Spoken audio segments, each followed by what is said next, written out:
Bem-vindos a mais um vídeo e bem-vindos a mais uma leitura do livro O Evangelho segundo o Espiritismo de Allan Kardec.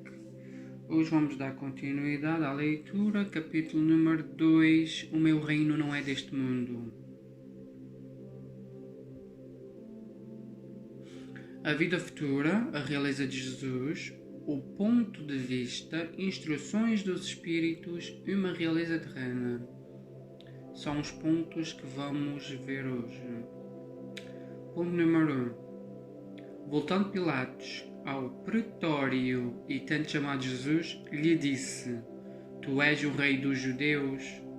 Jesus respondeu-lhe: Meu reino não é deste mundo. Se meu reino fosse deste mundo, os meus ministros haveriam de combater para impedir-me de cair nas mãos dos judeus. Mas, por ora, o meu reino não é daqui. Pilatos lhe disse: Tu és então rei? Respondeu Jesus: Tu dizes que sou rei. Eu não nasci nem vim a este mundo senão para testemunhar a verdade. Todo aquele que é da verdade ouve a minha voz. Vocês podem averiguar isto na Bíblia em João 18, 33, 37. A vida futura. Ponto número 2. Por essas palavras, Jesus se refere claramente à vida futura, que ele apresenta em todas as circunstâncias como a maneira na qual deve chegar à humanidade. Ou seja, por essas palavras, Jesus se refere claramente à vida futura, que ele apresenta em todas as circunstâncias como a meta na qual deve chegar a humanidade, devendo ser o objeto das principais preocupações do homem sobre a Terra. Todas as suas máximas se voltam a esse princípio, ou a esse grande princípio. Sem a vida futura, na verdade, a maior parte dos seus preceitos de moral não teriam nenhuma razão de ser. É por isso que aqueles que não acreditam na vida futura, crendo que ele apenas falava da vida presente, não os compreendem ou achem pueris. Esse dogma pode ser considerado, então, como um ponto central do ensinamento do Cristo. É por isso que ele está colocado entre os primeiros, no início desta obra, pois deve ser o objetivo de todos os homens. Somente ele pode justificar as anomalias da vida terrestre e harmonizar-se com a justiça de Deus. Ponto número 3. Os judeus tinham ideias muito imprecisas no tocante à vida futura. Acreditavam nos anjos, que consideravam como os seres privilegiados da criação, mas não sabiam que os homens um dia poderiam tornar-se anjos e participar da felicidade angélica. Segundo pensavam, a observação das leis de Deus era recompensada pelos bens da terra, pela supremacia de sua nação no mundo, pelas vitórias sobre os seus inimigos. As calamidades públicas e as derrotas eram o castigo pela sua desobediência. Moisés não poderia dizer mais a um povo de pastores ignorante que precisava ser tocado antes de tudo pelas coisas desse mundo. Mais tarde, Jesus veio lhes revelar que há um outro mundo no qual a justiça de Deus segue o seu curso.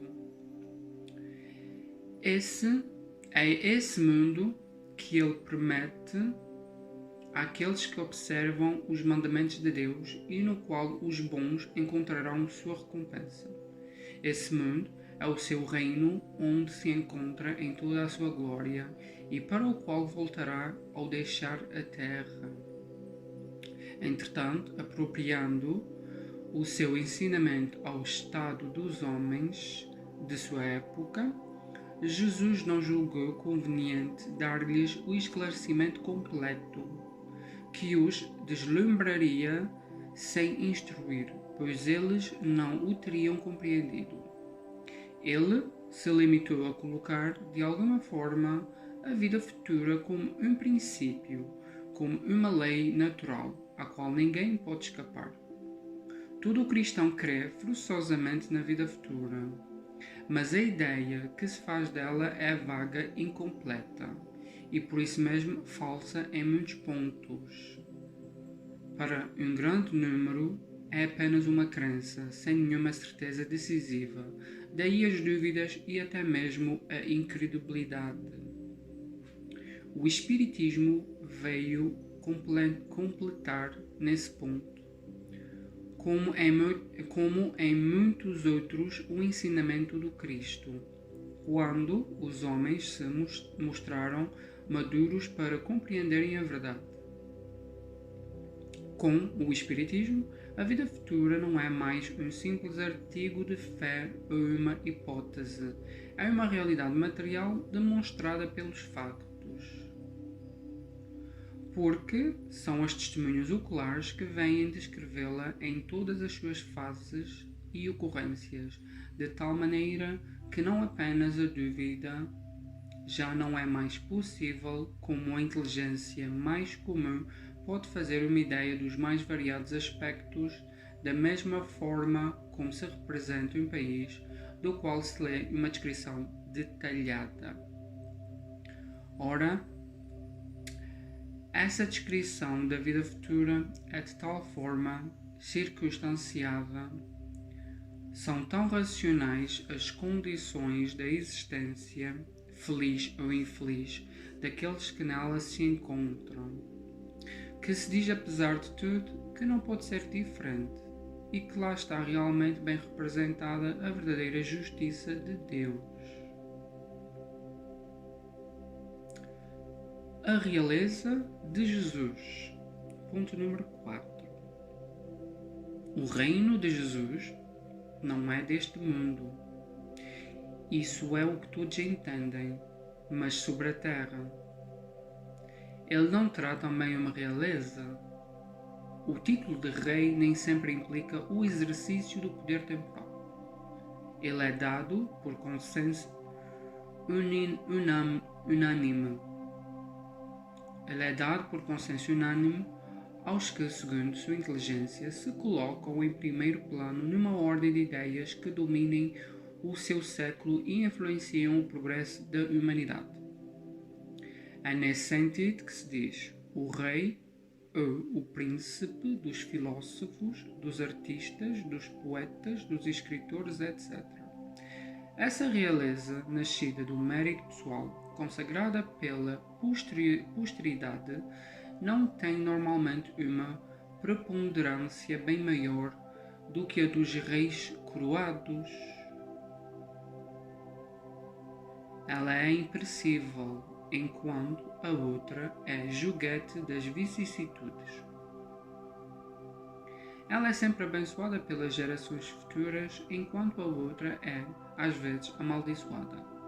A realeza terrena termina com a vida, mas a realeza moral continua a governar, principalmente depois da morte. Nesse aspecto, Jesus não é o rei mais poderoso de muitos. Aqui é uma pergunta. Nesse aspecto, Jesus não é o rei mais poderoso do que muitos potenteados. Ou potentados. É isto. Nesse aspecto, Jesus não é um rei mais poderoso do que muitos potentados. Aqui é uma questão, uma pergunta. Foi com essa razão, então, que ele disse a Pilatos: sou rei, mas o meu reino não é deste mundo. O ponto de vista, número 5. A ideia clara e precisa que se faz da vida futura propicia uma fé inabalável no futuro. E essa fé tem consequências imensas sobre a moralização dos homens, pois muda completamente o ponto de vista sobre o qual eles veem a vida terrena. Para aqueles que se colocam pelo pelo pensamento na vida espiritual, que é infinita, a vida material é apenas uma rápida passagem, uma curta estação num país ingrato. As vicissitudes e as tribulações da vida não passam de incidentes que ele enfrenta com paciência, pois sabe que não são de curta duração e devem ser seguidos de uma situação mais feliz. A morte nada tem de assustadora. Não é mais a porta do nada, mas a da libertação, que abre ao exilado a morada da felicidade e da paz.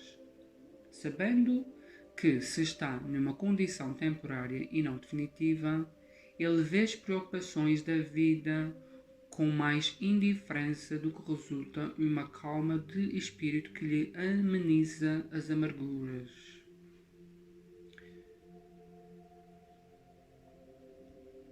Pela simples dúvida quanto à vida futura, o homem concentra todos os seus pensamentos para a vida terrena. Incerto quanto ao futuro, dedica-se inteiramente ao presente, deixando de ver os bens mais preciosos do que os que existem na terra. É como a criança que nada vê além de seus brinquedos e tudo faz para os obter.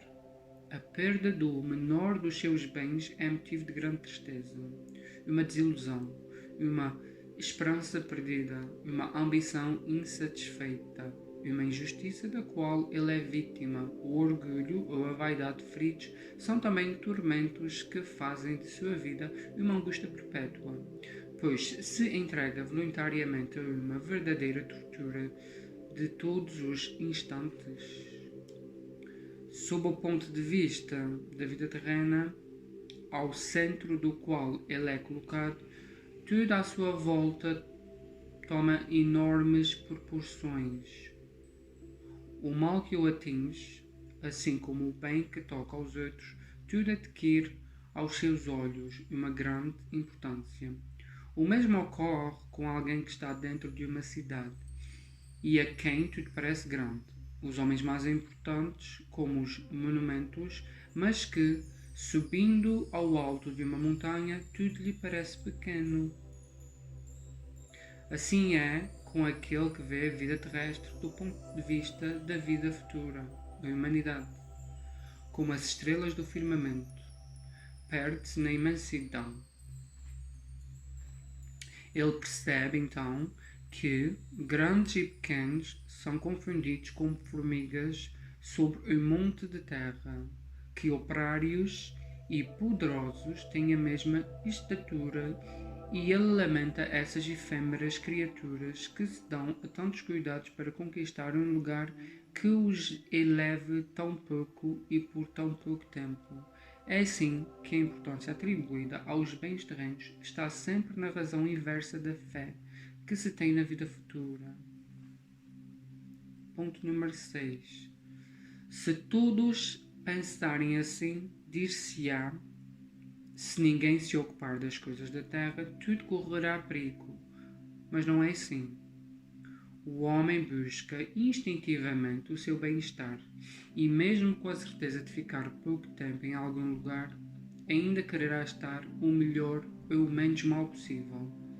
Não há ninguém que, encontrando um espinho sobre a mão, não o queira retirar para não se ferir. Ora, a busca pelo bem-estar força o homem a melhorar todas as coisas, impulsionando que é pelo instinto do progresso e da conservação que decorre das leis da natureza. Ele trabalha, portanto, por necessidade, por gosto e por dever, e assim cumpre os desígnios da providência, que o colocou na terra para esse fim. Só aquele que considera o futuro pode dar ao presente uma importância relativa, consolando-se facilmente dos seus reveres, ao pensar no destino que o aguarda. Deus não condena, portanto, os prazeres terrenos, mas o abuso desses prazeres, em detrimento dos interesses da alma. É como este abuso que se previnem aqueles aos quais se aplicam as palavras de Jesus: meu reino não é deste mundo. Aquele que se identifica com a vida futura se assemelha ao homem rico, que perde uma pequena soma sem se perturbar. Aquele que concentra todos os seus pensamentos na vida terrena é como o homem pobre que perde tudo o que possui e se desespera. Ponto número 7. O Espiritismo alarga o pensamento e abre-lhe novos horizontes, no lugar dessa visão estreita e mesquinha que o concentra na vida presente, fazendo do instante que se passa sobre a Terra o único e frágil esteio do futuro eterno. Ele nos mostra que esta vida não passa de um simples elo no conjunto harmonioso e grandioso da obra do Criador. Ele revela a solidariedade que liga todas as existências de um mesmo ser, todos os seres de um mesmo mundo e os seres de todos os mundos.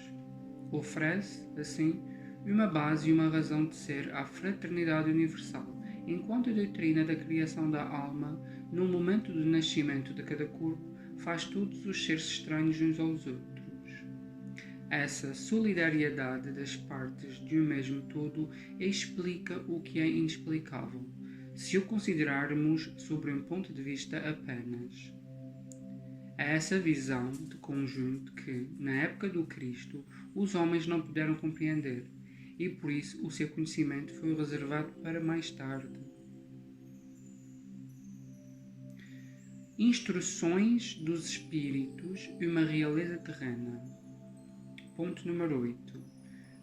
Diz aqui, uma rainha da França, em Havre, em 1863.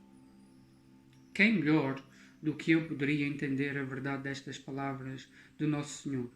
Meu reino não é deste mundo. O orgulho me perdeu sobre a terra. Quem, pois, compreenderia o nada dos reinos do mundo, senão eu?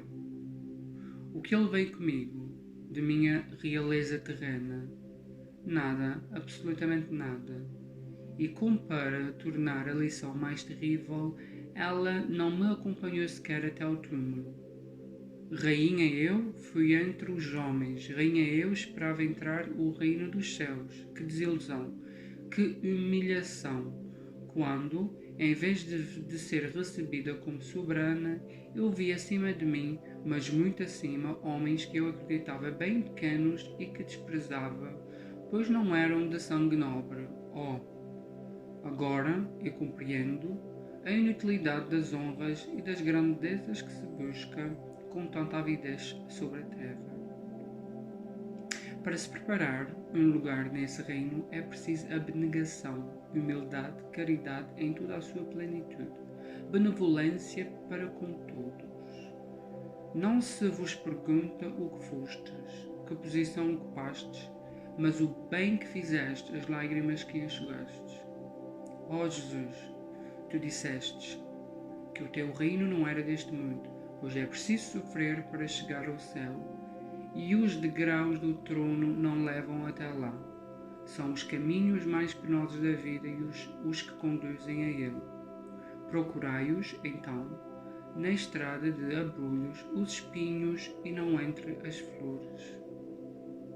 Os homens correm atrás dos bens terrenos como se pudessem guardar para sempre, mas mais uma ilusão, logo percebem que apenas encontrarão sombras e negligenciaram os únicos bens sólidos e duráveis, os únicos que os levariam à morada celeste.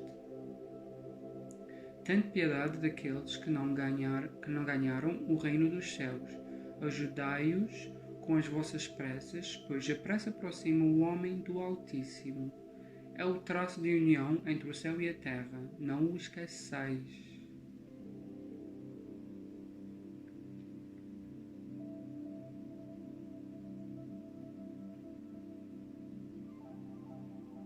Mais uma vez. Tende piedade daqueles que não ganharam o reino dos céus. Ajudai-os com as vossas preces, pois a prece aproxima o homem do Altíssimo. É o traço de união entre o céu e a terra. Não o esqueçais. por hoje ficamos por aqui com esta leitura e vemo-nos na próxima leitura de Allan Kardec, próximo capítulo.